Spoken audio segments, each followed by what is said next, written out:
I'm George Clarke and I'm here to take a look at the French doors on this Victorian home.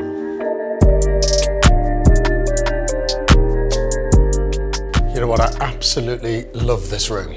It's so light, it's so airy, you've got fantastic high ceilings and this huge expanse of glass at the end of the room.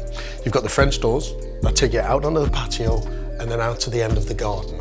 But you've also got glazed panels across the top and at the sides. And what's brilliant is all of the shutters are made to measure. So you have a shutter for each individual glazed panel.